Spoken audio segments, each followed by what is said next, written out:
Bueno, hola, buenas tardes. Mi nombre es Luciana Gómez. Estamos en la Feria del Libro, en la 19ª edición de esta Feria del Libro de La Rioja. Es un placer para mí presentar a Fabián Levenglick. Él es editor de Adriana Hidalgo Editora y crítico de... ¿Qué tal, Fabián? Buenas tardes, ¿cómo estás? Hola Luciana, ¿cómo estás? Muchas gracias a la Secretaría de Culturas, muy bien el plural, y a la Feria del Libro bueno, por la invitación. Bueno, muchas gracias. Contanos, Fabián, un poco cómo y cuándo surge Adriana Hidalgo Editora. Bueno, yo trabajé en muchas editoriales desde mis tiempos adolescentes. Empecé trabajando como corrector cuando era un chico casi, la dirección del Séptimo Círculo que había fundado Borges en la editorial MC. Empecé corrigiendo lo que quedaba y se reeditaba de aquella colección y también de algunos de la colección Grandes Novelistas, y fui pasando por distintas editoriales, digamos, pasando por todo el espinel, de corrector, redactor, director de colecciones, bueno, distintas etapas de la vida del editor, hasta llegar a ser editor. Y a principios de los años 80 empecé a trabajar en la editorial El Ateneo, que es de la Ah, familia de Adriana Hidalgo Solá, era de la familia de ella. Así que trabajé ahí 15 años dirigiendo el departamento de diccionarios, diccionarios enciclopédicos y algunas otras publicaciones. Y bueno, nos conocimos con Adriana en mi última etapa en aquella editorial a fines de los 90, y en el 98 más o menos empezamos a trabajar en los primeros esbozos para esta Adriana Hidalgo Editora. Trabajábamos en bares, en distintos lugares nómades, hasta en la casa de la mamá de Adriana, en distintos lugares, y final editorial, ¿no? Y así claro. comenzó la aventura en un momento muy difícil en la que comenzaba una caída económica colosal de la Argentina, se precipitaba la inflación de un modo tremendo y iban cayendo todos los proyectos editoriales chicos, y nosotros surgimos así un poco como una flor en el desierto en aquel momento, a Pero fines me de los imagino 90. épocas muy complicadas para iniciar un proyecto y sin embargo hace más de 20 años que están en actividad con más de 400 libros publicados. Exactamente, sí, creo que llegamos alrededor de 450. Y la editorial empezó a funcionar, empezamos a internacionalizarnos, a comprar traducciones para toda la lengua, a hacer algo que hasta ese momento las editoriales independientes chicas prácticamente no hacían, ¿no? Que era trabajar con un catálogo desde Argentina, desde América Latina, para todo el mundo de habla castellana. Y eso empezó Contanos como... qué, Sí, sí, no, no, decime. qué es una editorial independiente, cómo lo viven, lo vivieron hasta el día de hoy, digamos, de Claro, trabajar de manera sí, independiente. es una frase un poco hecha, pero tiene sentido porque es sobre todo independencia de grandes medios, independencia del Estado, tratar de funcionar por la nuestra, y también cierta independencia de digamos, de sus usinas en todo sentido, ¿no? Tratando de pensar un poco por las nuestras, de establecer un catálogo propio de acuerdo a nuestra formación, nuestra educación literaria, nuestros gustos y la de las personas que respetamos. Y bueno, así surgió la independencia. Vendría a ser una editorial de editores, es decir, cuando la conciencia por la escritura y por lo publicado es muy notoria, me parece, y el cuidado por las ediciones que publicamos. ¿Y cómo es un proceso típico de publicación de un libro?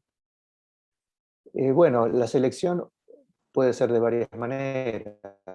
Uno porque se nos ocurre rastreando un libro, o un autor o autora, o una colección determinada, o nos llega un original, lo pedimos, y otra es por recomendaciones, ¿no? Los lugares de cómo llega un original son variados. También hay toda una línea que se abre a través de las traductoras y traductores que a lo largo de las décadas fuimos trabajando con ellas y con ellos. Entonces, Entonces terminan siendo un poco scouts, al punto que traducen algo que les encargamos, pero después se dan cuenta del gusto editorial que tenemos, de la línea que seguimos, y nos proponen cosas. Dicen, me gustaría traducir tal cosa, fíjate si tal libro tiene derechos libres, y así, ¿no? Eso en cuanto a las traducciones. Después en lo que es en castellano, tanto autores y autoras consagrados sobre los que se había perdido el rastro, o obras que son perlas perdidas o escondidas de alguna gran autora o gran autor, o también autores y autoras completamente nuevos, ¿no? Con primeras obras. Claro.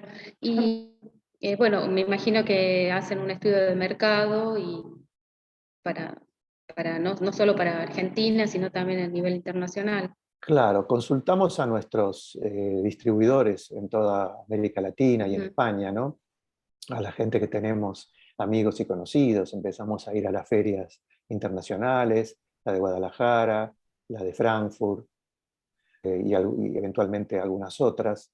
Y con eso uno genera un sistema de sintonías y de sincronías, ¿no? Se va recomendando para aquellos que les interesa la literatura latinoamericana y traducir lo que nosotros publicamos hacia otras lenguas, y a su vez nos recomiendan cosas, ¿no? Lo del estudio de mercado es más bien para los productos. Nuestros libros no son en ese sentido productos.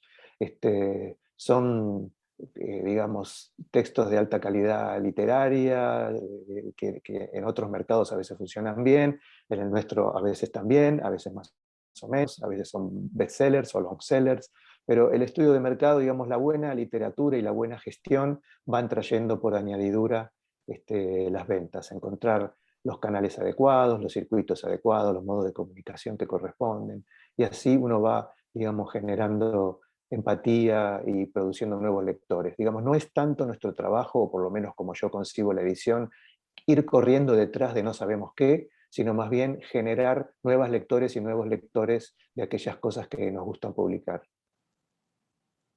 Bien, perfecto. Y en el caso de Internet, que bueno, es todo un fenómeno, supongo que también es una oportunidad para ustedes. ¿De qué manera han vivido esta migración o esta diversificación, digamos, en cuanto al trabajo editorial del libro como objeto? Claro, mira, yo la primera computadora me la compré a principios de los años 80, era un mastodonte que pude comprar en un viaje a Estados Unidos, sabía que me iba a servir para algo, pero no estaba claro bien para qué, y me resultó útil. En ese momento, aquí la mayoría eran analfabetos en el sentido computacional, ¿no?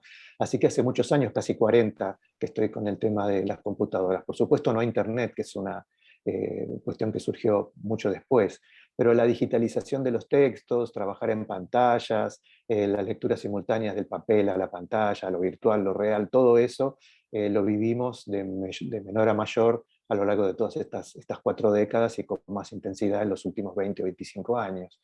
Pero, digamos, es un impacto fuerte, pero es una simultaneidad de apariciones. El papel continúa, lo digital funciona, los ebooks, las distintas apariciones que tienen los libros. Por supuesto, a mí me gusta más el papel. Nosotros cuando cumplimos 20 años se me ocurrió un eslogan de la editorial, ya que, digamos, habíamos surgido oficialmente al ruedo en 1909, se me ocurrió el eslogan "La última editorial del siglo XX", con lo cual Ujú. digo que es un eslogan literal porque surgimos en el 99 y después de nosotros ninguna otra en el siglo XX en Argentina, y porque el siglo XX tiene ese dejo, digamos, de fascinación por el papel y por lo material del libro que nosotros conservamos. Bien, ¿se me escucha bien ahí? Sí, ¿Me escuchas bien? perfectamente. Bien, no tengo un problema. Bueno, en estos años de experiencia que tienen ustedes con bueno, tanto tiempo, ¿no? En este circuito, hoy se puede pensar en un lector un poco más abierto, como este, cómo se pueden invitar, digamos, al diálogo, distintas facetas Claro, mira, que se puede tener, digamos, en una la editorial. capacidad de lectura está en diversos estratos y niveles. Uno se pasea por la ciudad y lee los grafitis son modo de expresión y de dicción, y a veces hasta literario poético, los grafitis que están escritos en los muros de la ciudad, en los puentes, en los carteles, digamos. Es un nivel de lectura ese. Hay niveles de lectura de pantalla, en la que mucha gente prácticamente todo lo que lee lo lee en el teléfono o en la computadora.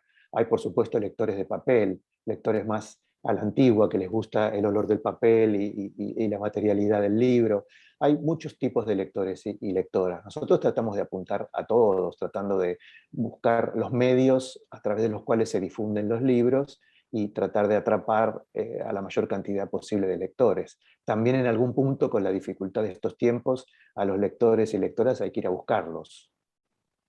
Claro, ¿y cuáles son las estrategias para Los circuitos, los modos en que se difunden circuitos? los libros, a veces los temas, a veces, como digo un poco en broma, contrabandear un tema pareciendo que es otro, ¿no? Uno ofrece, me acuerdo una frase de Borges que él decía que a él le gustaban, cuando veía, porque después el pobre dejó de ver, que le gustaban los westerns en el cine. Y uno pensaría, qué, qué estructurado, ¿no? Sin embargo, en el western la estructura la tiene clara, pero lo que importa es lo que pasa detrás de esa historia, ¿no? ¿Quién infringe la ley? ¿Qué pasa con el sheriff? ¿Qué pasa con el bandido? ¿Dónde están los elementos de transgresión, ¿no? Yo creo que la literatura tiene algo de eso, sobre un formato establecido y incluso de los géneros. Dentro de eso, detrás de eso, más allá de eso, siempre hay alguna historia de transgresión, de desborde, de aprendizaje, de conocimiento, y todo eso puede atrapar distintas clases de lectores a distintos niveles. Claro, bien. Y respecto al financiamiento, ¿de qué manera consigue esta editorial financiarse y de qué forma, digamos, se distribuyen estos recursos en El, cada publicación? claro, bueno, nosotros tratamos de tener precios competitivos en los libros, que no sean más caros que el resto del mercado, que tenemos ese precio. Aparte, exportamos libros, con lo cual nuestros libros se venden en buena parte de América Latina, y donde no tenemos un distribuidor, sí por ahí hay una cadena librera que toma los libros. Hacemos libros también, los exportamos a España, o en España se imprimen también en nuestros libros para tener allá directamente, bueno, la parte industrial y luego la distribución, ¿no? Los libros que más se venden soportan o bancan a los libros que se venden un poco menos, pero también sucede que los libros tienen una vida que uno a veces no supone. Que un libro, por ejemplo, en el momento de aparecer, vende poco o muy poco, y luego alguna noticia, alguna cuestión hace que el libro, después de un año, dos o tres, empiece a vender. Nos ha pasado más de una vez, y que después se vende y vayan 8 o 10 ediciones de un libro que al principio tenía una sola y se demoraba en ser vendida, ¿no? Así que la Claro, historia de un libro y los ecos son bastante raros. Y la pandemia trajo algo que yo sé que iba a traer, pero creo que había que acerté en ese punto, y es que la gente en general, los lectores, las lectoras, están tan abrumados de toda la información que llega por la web, por las redes sociales y demás, que un poco se repliegan hacia el interior, se repliegan hacia los libros ya publicados y tratan de revisar aquellas lagunas o lagos u océanos de lectura que uno se perdió o no pudo leer o no tuvo el tiempo y demás, y vuelve un poco sobre los pasos de lo ya editado. Y ahí las editoriales de fondo venimos a cumplir una tarea importantísima, ¿no? Donde es importante, pero más importante es el fondo, el libro que los libreros conservan, que conservan en sus mesas, que compran o guardan o muestran o tienen en las bibliotecas. Entonces, al ser una editorial de fondo, con un catálogo vivo, con todos los libros, digamos, exhibidos o tratan de ser mostrados, y el que no se muestra en ferias o en ocasiones especiales. Todo eso conforma distintas maneras de que un libro vaya bancando al anterior y trate de abrirle lugar al próximo.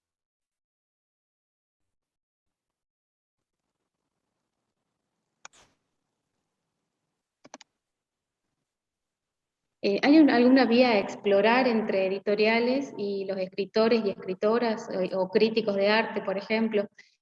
¿La colaboración es estrecha o para que las editoriales funcionen o cuesta, digamos, este vínculo?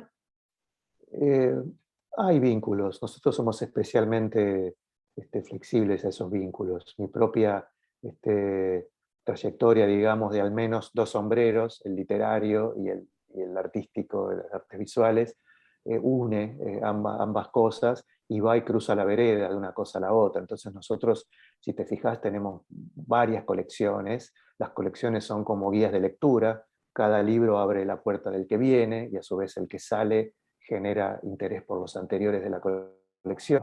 Entonces tenemos colecciones de pensamiento, de filosofía, de ensayo, literaria, de poesía, cuento, novela, crónica. Tenemos libros, digamos, de arte, de artes visuales, tanto de libros de artistas como libros de teoría. Y hace 9 años después de que surgiéramos como editorial, surgimos con el sello Pípala de libros ilustrados, ¿no? Que viene a cubrir a todo un mundo de lectores y lectoras y las infancias distintas que hay, tanto de libros silentes como de libros con texto, y todo eso cubre, me parece, un panorama completo de lectores que van de los pocos años hasta los muchos años. Bien, qué lindo. Sí, sé que sos crítico de arte y me imagino que esa parte, digamos, de tu corazón que tenés en las artes visuales se ve muy reflejada, ¿no? En esta editorial. Contanos Creo que sí. alguna, sí, de las últimas aplicaciones en artes visuales que tengas, o que tengas recuerdo, digamos, como algún caso de éxito. Mira, éxito en varios. Te hablo de un libro que todavía, por ejemplo, que todavía no salió, para que veas. Mira, uno de nuestros pensadores que más publicamos y con quien mejor nos va, el filósofo italiano Giorgio Agamben, también sabe mucho de arte. Hemos publicado algunos libros sobre arte de él, pero este todavía no apareció. Vos lo lees al revés allí. Se llama Ujú. Studiolo, de Giorgio Agamben. Studiolo es una palabra italiana que toma la idea de el príncipe, ¿no? En los años, en los siglos XV, XVI, XVII, XVIII, tenía una sala de reflexión que estaba rodeada por los libros que más le interesaban y las pinturas y objetos y esculturas que más le gustaban. O sea, en esa especie de paraíso personal, que era el estudiolo, se sentaba a meditar, a escribir, a entrevistarse quizá con los sabios de la época. Supongamos que fuera un cuadro más o menos así. Bueno, Agamben establece su propio paraíso pictórico y en el libro va hablando y poniendo de cada foto, de cada cuadro, de cada escultura, hace un comentario de una erudición tan placentera, porque es un hombre, es un sabio, Agamben. Eh, entonces va utilizando todos sus conocimientos culturales, en idiomas, en filosofía, en pensamiento, en mitología, y va haciendo un tipo de link, digamos, de reunión que ninguna página de internet podría hacer, ningún link automático podría ser, ¿no? Son más bien el tipo de relaciones que establecen los sabios, que establece la cultura, cuando une una cuestión con otra, un tema con otro y los va encadenando, ¿no? Así este libro es un libro que es de pensamiento, es de poesía, por la forma en que escribe Agamben, y también es de arte porque son una cantidad de esculturas, dibujos y pinturas sobre los que él va hablando y va trazando una historia, desde casi el medioevo hasta lo más contemporáneo, ¿no? Entonces son justamente un libro que cruza la calle. Vos me preguntabas antes por la integración de los distintos, y este tipo de libros generan esta comunión, ¿no? Que va del arte a la literatura, a la filosofía y demás. Qué lindo y qué lujo tener esta novedad, ¿no? En este vivo, en esta entrevista de Feria Sí, del todavía Libro. no fue distribuido el libro, recién va a ser distribuido No, un en lujo, poco tiempo, sí. un placer, te agradezco muchísimo. Bueno, comentanos un poquito más cómo pasaron esta pandemia, esta crisis mundial que nos atravesó todos, cómo Muy hizo. difícil, Mm, sí. A mí personalmente la pandemia me agarró en China. claro. Yo estaba con mi compañera, que ella estaba haciendo una exposición y yo estaba participando de actividades culturales, literarias, artísticas allá, desde fines del año 2019. Ella estuvo 3 meses, mi compañera Cecilia Ivanchevich, que es artista visual, y yo estuvimos, ella desde noviembre y yo desde diciembre, y cuando llegó el 20 de enero, nuestros anfitriones nos dijeron, miren, se declaró una enfermedad que aparentemente va a ser pandémica, y tomen estas mascarillas, este alcohol en gel, cuidado al transitar. Entonces, desde el 20 de enero, cuando se descubrió, por lo menos para la opinión pública, que se transmitía por vía aérea, digamos, la enfermedad, lo vivimos allá. Por supuesto, a 1500 kilómetros del lugar donde se había desatado, estábamos en Pekín y eso era Wuhan. Pero cuando llegamos guardamos 2 semanas de estar en casa para no vernos con nadie y demás. Y te estoy hablando de febrero de 2020, ¿no? Para la editorial fue difícil, como para todo, este, digamos, lugar de producción, ¿no? Que uno hace libros, porque bueno, se cerraron las librerías, las industrias, luego las imprentas, hubo que arreglárselas. Por suerte empezó a surgir con fuerza el tema ebook, entonces nos dedicamos fuertemente a hacer ebooks, tanto de cada libro que iba saliendo como de una selección de libros anteriores. Entonces, bueno, fuimos así, proyectando, adecuándonos al presente y publicando algunos libros, como el del propio Agamben, que se llama La epidemia crítica, que él habla de este tiempo de pandemia y las decisiones para él completamente erróneas que han tomado la mayor parte de los gobiernos del mundo respecto de la ley, de las restricciones y de lo que había que hacer o no con la enfermedad, ¿no? Pero digamos, tratando de estar en el presente, pero también rescatando todo el gran pensamiento del pasado. Claro, momentos muy complicados, realmente. Pero bueno, hoy estamos, por suerte, en un mejor momento y bueno, estuve viendo también nuevas publicaciones de la editorial y bueno, no sé qué nos quieras contar como para dar un cierre de esta entrevista. Te puedo hablar de otro de los libros que todavía no apareció para darte más novedades. Buenísimo. Junto con el libro de Agamben que te mostré antes, Estudiolo, va a aparecer este libro de Juan Pablo Bertaza, que se llama Alto en el cielo. Es la segunda novela que publicamos de él. La anterior se llama Síndrome Praga. Y tuvo muy buena repercusión aquella primera novela. Él ahora está viviendo en la República Checa, haciendo un doctorado. Ya está viviendo allí desde hace más de un año, casi dos. Y es una novela interesantísima que es precuela de la anterior. Acá no sé si ves el chiste, ¿viste? Argentina, ves que dice Argentina, pero lo ves al revés, lo dice en checo, con lo cual esa rareza, esa extrañeza es parte de la idea de la novela. Lo que tiene de particular tanto su escritura, su humor, su calidad como narrador, en la primera novela, Síndrome Praga, Juan Pablo Bertaza imagina a un guía argentino de turismo que no conoce prácticamente Praga y sabe muy poco checo, y lo coloca como guía turístico en Praga.